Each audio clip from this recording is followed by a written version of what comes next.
a charming old two-story house nestled in a quiet, wooded suburb. Ivy climbs the stone walls, birds chirp and wind rustles through the trees. But something about the house feels still. Inside lives Professor Elijah, a retired academic, stern and structured. Dr. Miriam, a calm, nurturing figure with a sharp intellect. Nora, their daughter, back home after years abroad. Grandma Elsie, elderly, blind, always talking to the ones no one else sees. Elias, their son, withdrawn, brooding, fascinated by the arcane.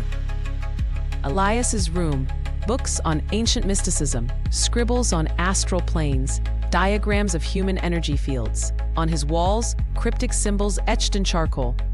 Elias records himself nightly, attempting soul separation, a forbidden ritual that promises glimpses into the afterlife. He's convinced the soul is a light that can be seen leaving the body, if timed just right. Elias burns incense and chants from a tattered manuscript. Whispers begin, first in his mind, then around him. Then the walls respond. He believes they're guiding him. As the family sleeps, Elias performs a ritual to free them. He approaches Dr. Miriam under the guise of needing help with a nightmare. Hours later, silence. He greets Professor Elijah with tea the next morning.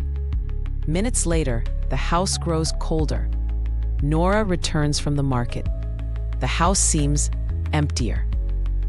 Days pass. Grandma Elsie, though blind, senses something's wrong. She speaks to the corners of the house. They're all watching now, but they can't leave. You've trapped them here, boy. The house darkens, literally. Paint peels, shadows move without light. Elias sits in the attic, scribbling endlessly in blood-red ink, his eyes hollow.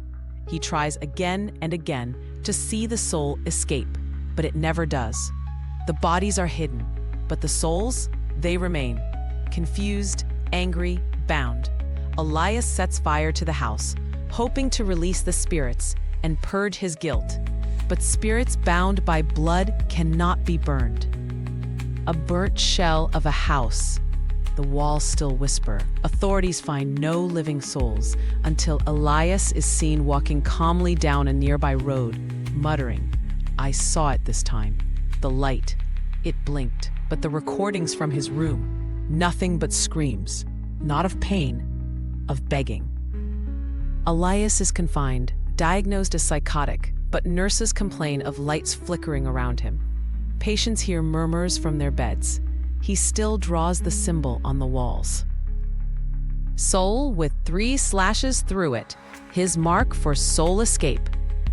Years later, a new family visits the rebuilt property.